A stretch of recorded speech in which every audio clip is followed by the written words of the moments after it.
you ever felt the pulse of an entire sport shifting in real time? That's exactly what's happening in the world of MMA right now, with top-ranked contenders angling for title shots, undefeated phenoms making bold callouts, and unexpected weight revelations catching everyone off guard. It's getting harder to predict who'll take center stage next. Each passing week, rumors intensify, callouts ramp up, and new controversies spill out of nowhere, leaving fans both shocked and hungry for more. Today, we're diving into the thick of it, covering everything from Alex Bea's surprising weigh-in stats to the explosive rematch hype that could shake up entire divisions. Buckle up, because this isn't just another rundown of headline fights. It's a window into the swirling drama that's taking over the MMA world. If you've been following Alex Bea, you already know he's no stranger to intense training and dramatic weigh-ins. But his latest revelation caught just about everyone by surprise.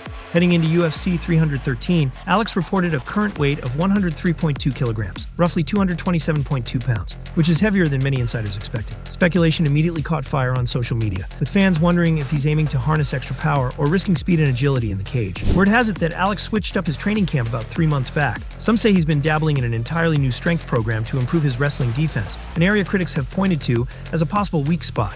Others claim he's simply bulking for intimidation, hoping the added pounds will give him a psychological edge when he stands across from his opponent.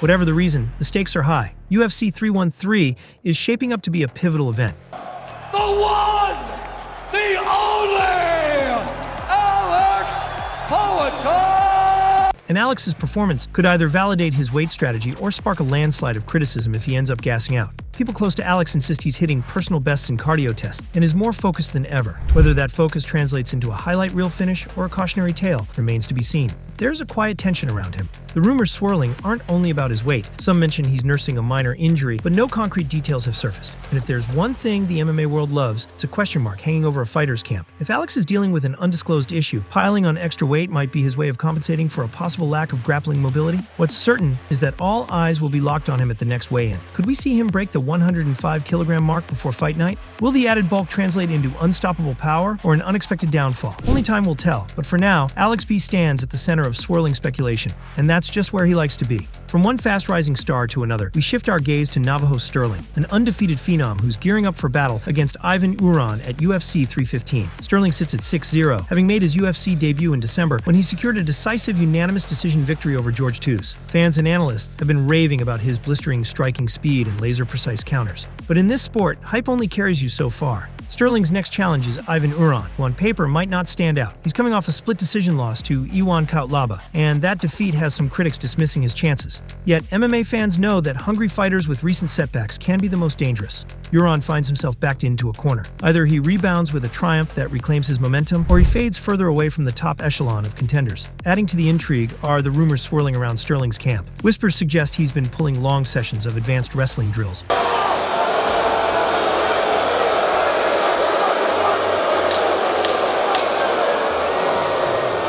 possibly anticipating that Uran will test his takedown defense. Others claim Sterling has been dabbling in mental coaching to keep his undefeated record from becoming a mental burden. These days, the psychological game in MMA can be as fierce as the physical one. Everyone loves an underdog story, but they also love a climbing star. With Sterling's pristine record on the line, this matchup has unexpectedly high stakes. If Navajo wants to keep his hype train steaming ahead, he'll need to show that he's more than a highlight reel from his past fights. He must prove he can adapt on the fly when confronted with relentless pressure. Beyond the cage, there's subtle chatter that these two have had training beef in the past. A few fans claim they sparred years ago, with conflicting reports on who got the better of whom.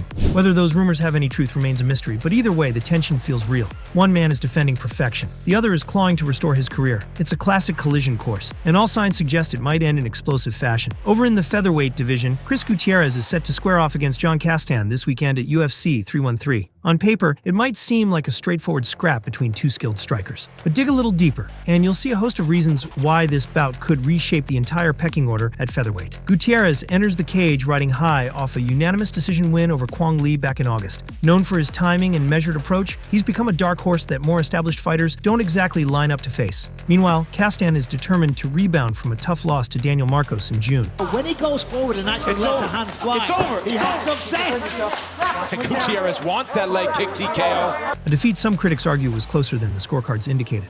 The real story here isn't just about wins and losses, though. Insiders report that Gutierrez has been refining his ground game to the point where he might reveal some rarely seen grappling offense. Castan, for his part, is rumored to have swapped boxing coaches in a bid to sharpen up his footwork and add angles to his striking. In other words, both men might step into the cage as versions of themselves we've never seen before. It's not surprising that the UFC sees serious potential in showcasing fresh, hungry talents at featherweight. With so many established names already circling the top, new faces pushing into the spotlight can inject fresh energy into a division that's always looking for the next big rivalry. Both men have plenty to prove, and a single explosive finish could catapult the winner into the bigger conversation. Keep your eyes peeled for the opening seconds. Many expect Gutierrez to test Castan's chin early, while Castan might be waiting for a chance to slip inside and let his newly refined hands fly. Either way, fans anticipate a momentum-shifting performance that could send shockwaves through a division already brimming with potential contenders. In the bantamweight division, we have another potential bombshell. Merab Deals might defend his title in a rematch against Shah Ali. According to Tim Welch, who trains closely with Ali, the first fight didn't showcase what Shah is truly capable of.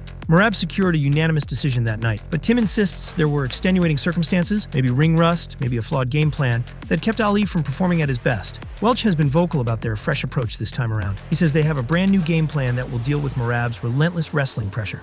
Fans already know Merab is a cardio machine who grinds opponents against the fence, draining them with chain takedowns. I'm sure you're the world champion. What are you talking about? Holy. But Tim claims that if anyone can solve this puzzle, it's Shah Ali. The hype around a potential rematch has fans taking sides. Merab loyalists argue that if Shah couldn't handle the first onslaught, why would a second fight be any different?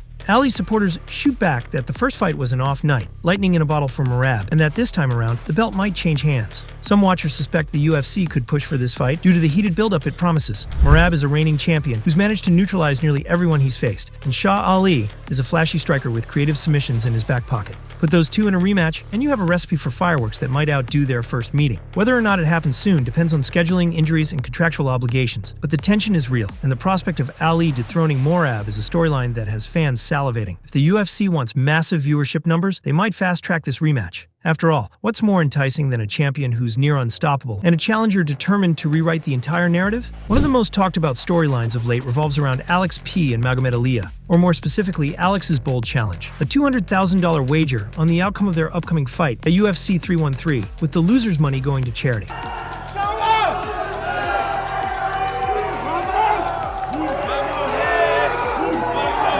Social media lit up the moment Alex threw down this public gauntlet, calling on Magomed and his manager, Ali Abdelaziz, to put their confidence and their cash on the line.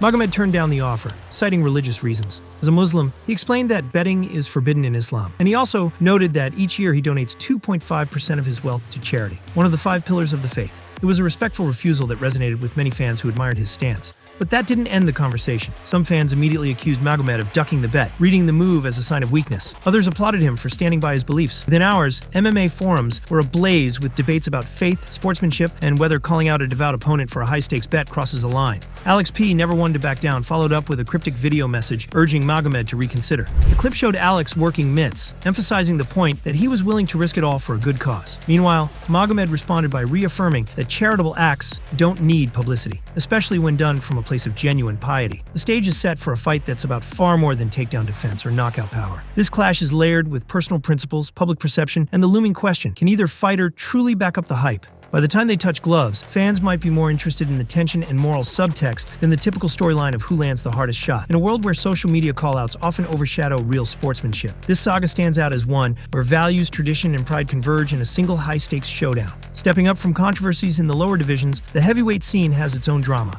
Tom Aspen has been vocal about his determination to fight Jon Jones for the undisputed heavyweight title. Good, man. Nice to meet you too. According to Tom, he's been on the phone with UFC officials multiple times, and they're all on board, except there's a snag. Negotiations appear to be stalled on Jon Jones' side. Whether it's financial demands, timing issues, or something else entirely, nobody seems to know. But the rumor mill is running wild. Some fans accuse Jon of stalling, pointing out that he's avoided certain fights in the past or insisted on special conditions. Others maintain that Jones is simply being strategic, wanting the best compensation for what could be one of the biggest heavyweight fights of the year. Tom, meanwhile, couldn't be clearer about his intentions. He wants to unify the titles and, if possible, retire Jon Jones in the process. It's a bold statement that's triggered an avalanche of social media reactions, some praising Tom's fearless ambition, others accusing him of being out of his depth. Amid this uncertainty, Jalon Alita inserted himself into the discussion by calling out Aspen for a potential showdown if the Jon Jones deal falls through. Alita's pitch: forget Cyril Gane, he's had too many cracks at the top. Let's give fans something different, something fresh. It's an intriguing alternative, especially given Gane's recent controversies and close decisions. The broader fanbase, however, seems fixated on one question: will Jon Jones ever sign on the dotted line to face Tom Aspen? Each passing week without a confirmation only adds fuel to the speculation that Jones might be dodging or waiting for the perfect timing. MMA message boards are flooded with comments, some fans even calling for Jones to be stripped if he won't unify. Others defend him, blaming the UFC's negotiation tactics. Whether Jones fights Aspen or not, the outcome could reshape the division's future. Aspen has been climbing steadily, showing skills that make many believe he's a future champion. Yet for some, until he topples a legend like Jon Jones, he won't get the respect he craves. And for the legend himself, if he fails to defend his throne, the weight of ducking accusations might overshadow everything else he's accomplished. In the modern MMA era, fan reactions can sometimes overshadow even the fighter's actual performances. In the wake of Tom Aspen's public frustrations, a wave of backlash has begun to crash over Jon Jones. Threads on MMA forums and social media platforms are flooded with memes, photoshopping a duck's body under Jon's face, or listing the many times he's been accused of evading certain matchups. Some fans have gone as far as to call for the UFC to strip him of his heavyweight title if he won't commit to the Aspen fight soon. Others see it as a waiting game. Maybe Jones is biding his time, scanning the horizon for a more lucrative fight, or simply letting some of Aspen's momentum fizzle out. That angle alone hints at a psychological battle, a legendary fighter playing mind games with a hungry challenger. And it's not just heavyweights who've been the target of social media mania. Leon Edwards' pivot to Sean Brady sparked debate over whether Leon dodged Jack Della Molina, or if the UFC simply wanted to spice up the welterweight division title scene. Meanwhile, Kyle Bea's call-out of Robert Whittaker drew both praise and scorn. Some love the audacity, others hate the perceived disrespect. Across the board, fans are reminded just how many moving pieces shape each fight's context. It's never just about the matchup on paper. Managerial strings, hidden injuries, personal feuds, and contract negotiations all swirl beneath the surface. In many ways, these behind-the-scenes dynamics make the sport even more addictive to watch. What does it all mean? For one, the power of public opinion is stronger than ever. With enough pressure, fans can shift the UFC's matchmaking priorities or force fighters to respond to certain challenges. If the outcry becomes loud enough, it can even push the company to fast-track a fight, unify belts sooner, or set up immediate rematches. This wave of online engagement is both exhilarating and daunting. How will each fighter respond to the swirling chatter? From dramatic weight gains to unresolved title negotiations, the MMA landscape is bursting with intensity. We've seen how Alex Bea's bulked-up physique raises more questions than answers, how Navajo Sterling's undefeated streak faces its biggest test yet, and how Leon Edwards grapples with the pressure to reclaim his championship dreams. Controversies, callouts, and contentious rematches loom in every division, with Merab Deals and Shah Ali potentially reigniting a rivalry, and Alex B's charitable bet rattling Magomed's convictions. Meanwhile, Tom Aspen's pursuit of Jon Jones underscores a broader theme. In a sport where only a few become legends, even fewer are willing to risk their legacy against rising phenoms. Fans clamor for clarity, titles remain in limbo, while social media armchair referees declare who's ducking whom. Yet that very chaos is also what makes MMA so relentlessly captivating. What comes next? Will Jon Jones finally sign on the dotted line? Or will Tom Aspen move on to unify the belt without him? Can Leon Edwards reclaim what he believes is rightfully his? Or will Sean Brady derail his redemption arc? Will Navajo Sterling keep his winning streak alive? And how will a rumored confrontation between Kyle Bea and Robert Whittaker reshape the middleweight picture? In a sport where anything can happen at any moment, you can bet the next wave of surprises is already on the way. The only thing that's clear is that every victory, every loss, and every backstage rumor all feed into a massive web of storylines stretching across weight classes and continents. The twists and turns keep stacking up, and for MMA fans, that's the ultimate rush, never quite knowing when a seemingly ordinary fight card might spark the next big controversy or redefine the sport's very future. So stay sharp, keep your eyes on the rumor mill, and don't blink, because just when you think you've got this wild landscape figured out, another shocking revelation is almost certainly waiting right around the corner.